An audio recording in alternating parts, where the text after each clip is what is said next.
শিক্ষা নিল না আসলে গত 17 বছরে আওয়ামী লীগের অপশাসন থেকে, এটি কিন্তু এটির জন্য তাদের আবার ভুগতে হবে। আমরা দেখছি যে প্রাতিষ্ঠানিক যে দলীয়করণ, আপনারা জানেন যে এই গভর্নরকে কিভাবে করে মব করে সরিয়ে দেওয়া হলো। আপনারা জানেন যে দুদকের চেয়ারম্যানকে তারা দলীয় চেয়ারম্যান নিযুক্ত করেছে।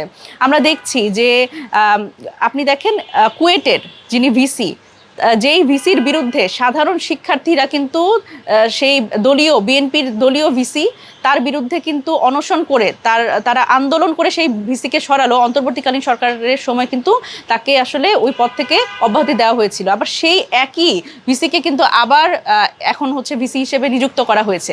সুতরাং দেখেন, যেই দলটি একটা গণ অভ্যুত্থান এবং শিক্ষার্থীদের আন্দোলনের উপর ভিত্তি করে নতুন করে রাজনীতি করবার আবার সুযোগ পেল, সেই দলই যখন আবার সাধারণ শিক্ষার্থীদের এই ধরনের আন্দোলনে বিতাড়িত ভিসিকে আবার স্বপদে বহাল করছে, সুতরাং তারা মানে শিক্ষার্থীদের কিন্তু অপমান করলো।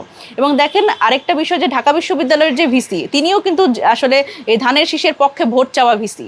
সুতরাং এইভাবে করে যখন প্রাতিষ্ঠানিকভাবে এই জায়গাগুলোতে দলীয়করণ করা হচ্ছে এবং আরও গুরুত্বপূর্ণভাবে যে প্রশাসকগুলো বসানো হচ্ছে, একদমই মানে উনি তো বিএনপির কেন্দ্রীয় শিক্ষা সম্পাদক এবং ধানের শীষে প্রচারণা করা ভিসি। সুতরাং উনি যখন আসলে এরকম করে দলীয় ট্যাগ লাগানো একজন ভিসিকে যখন আসলে একটা বিশ্ববিদ্যালয়ের, ঢাকা বিশ্ববিদ্যালয়ের ভিসি হিসেবে যখন নিযুক্ত করছেন, তখন তো আসলে প্রাতিষ্ঠানিক দলীয়করণের যে চূড়ান্ত মাত্রা, এটা আমরা দেখছি। এবং আরেকটা ব্যাপার হচ্ছে যে প্রশাসকগুলো অনির্বাচিত প্রশাসক, দলীয় প্রশাসক বসানো হচ্ছে এবং এটা অফিসিয়ালি বসানো হচ্ছে।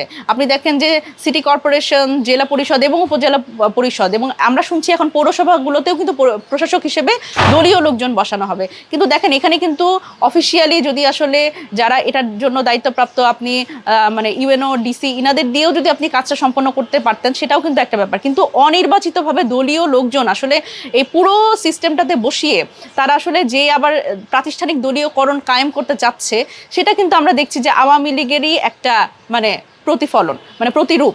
সুতরাং এই জায়গায় আমরা মনে করি যে এইভাবে করে আসলে যদি পুরো মানে সব প্রতিষ্ঠানগুলো যদি আবার দলীয়করণ করা হয়, আবার যদি আসলে এই এক ক্ষমতা কেন্দ্রিক শুধুমাত্র বিএনপি কি বাংলাদেশে থাকবে, আর কি কেউ থাকবে না, এই প্রশ্নটি আমাদের সামনে চলে আসছে। সুতরাং আমরা মনে করি যে আওয়ামী লীগের বিরুদ্ধে বাংলাদেশের মানুষের যে একটা ক্ষোভ, এবং এই ক্ষোভটা তো আসলে একদিনে তৈরি হয়নি। সুতরাং বিএনপির প্রতিও যাতে এই একই রকম ক্ষোভ, এবং এই প্রাতিষ্ঠানিক দলীয়করণের মাধ্যমে সে যেভাবে করে নিজের দলের লোকজনকেই শুধু এম্পাওয়ার করছে, তো এই ক্ষোভটা যদি মানুষের মধ্যে আসলে আরও জমতে থাকে, তাহলে ভবিষ্যতে বিএনপির আসলে যেই চূড়ান্ত পরিণতি, সেটাও কিন্তু আওয়ামী লীগের দিকেই যাচ্ছে।